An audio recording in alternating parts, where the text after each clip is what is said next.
Hello.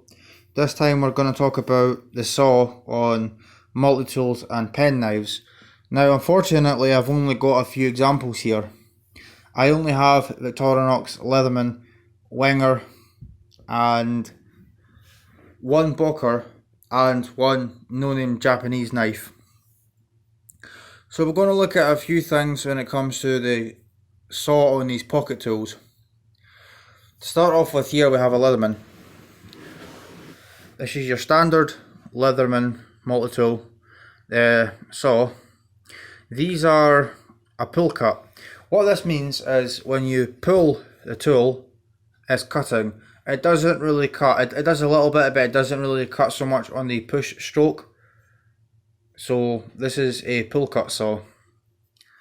Now, before I continue, all of these saws on these models, they're all pretty identical, and in my opinion they perform pretty similarly. But I like multi-tools and pen knives, so I thought I'll do this comparison, and many other YouTubers have, so why not? Now we'll move on to this Victorinox Huntsman. You can see that the teeth are pointing straight down, opposed to slanted slightly backwards on this Leatherman. Can you see how they're pointing, sort of towards the handle a little bit? Meaning it's a pull cut. These aren't pointing in any particular direction, just straight down, so this cuts on both the pull and the push. And if we bring in this Boker,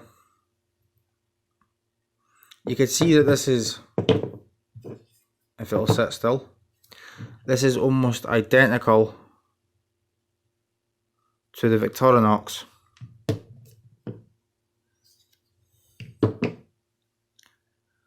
And if we bring in a Wenger, which I don't seem to have to hand, I thought I did. Here we are. Where is it?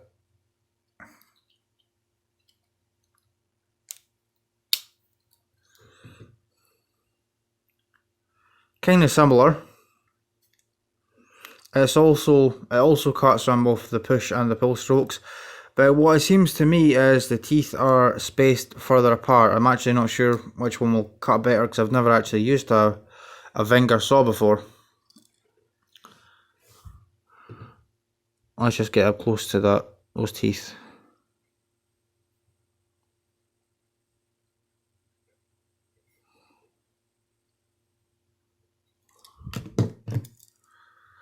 So you can see on the Wenger, this is the Victorinox, Victorinox has got more teeth, I'd say. I'm trying to show you how these are ground, but they're ground in a sort of triangular shape, kind of like a bow saw. For a bow saw that's for cutting branches of trees. Now I should say, on all of these saws, these are definitely not heavy duty use saws. These are only for cutting pieces of wood, maybe the thickness of your thumb, or for notching. You're obviously not going to cut off big heavy branches with these saws, and especially not something like this Leatherman OHT.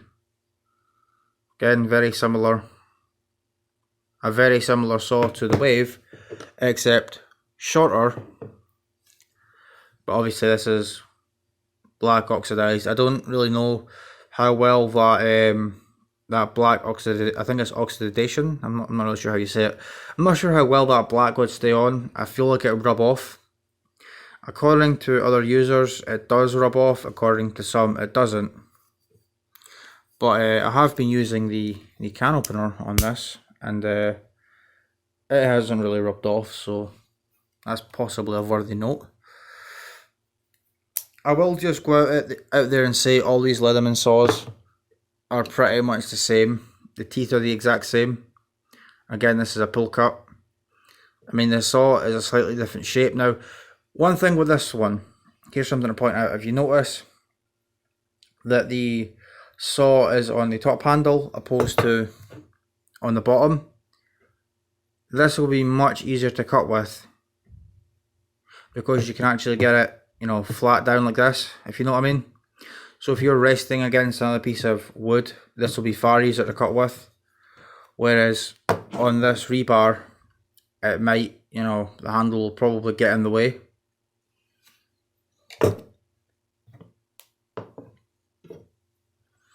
Here you have Leatherman Juice, again, very similar blade, very similar teeth. Now, one thing with the Leathermans, and possibly the Victorinoxes, is the cutting blade is actually a little thicker than the spine. You can actually kind of feel it, it kind of tapers down a bit. I believe the reason for that is to avoid it getting stuck. If you ever used a saw, you sometimes find it gets stuck, and that's one way of avoiding it. That's a good idea. That makes perfect sense. Like I said, all these saws are pretty much the same. Here we have another Victorinox saw. The biggest that I have of the lot is this Victorinox Outrider. The standard saw for the looking Victorinox models. This is probably the biggest of them all. This is probably about 3.5 inches long.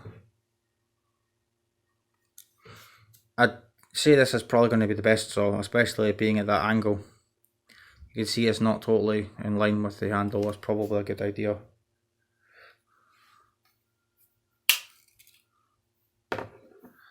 And the last one that I have here is the Japanese saw.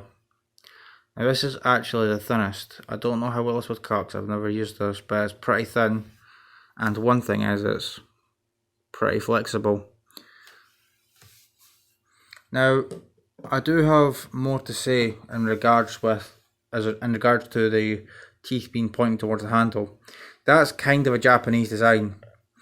If you've ever done any woodworking, or you know anything about woodworking, you might know that Japanese woodworking saws, like dovetail saws or tenon saws or whatever, their teeth is actually pointing backwards, opposed to, you know, European or American saws where the teeth actually cut on the push cut, like a carpenter saw or a tenon saw.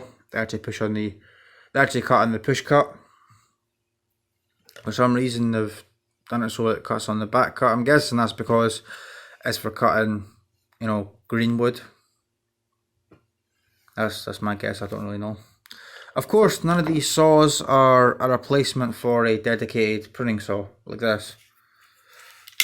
I mean, even something like this, you're not necessarily going to get through big logs. You're going to need a bow saw. But a small saw like these, handy to have. You could use these for, like I said, cutting off small branches about the thickness of your thumb for firewood, or you could use these for notching, carving, cutting up sticks. You know, cut yourself a small stick to whittle into a walking stick. You know, saw firewood, small branches, that kind of thing.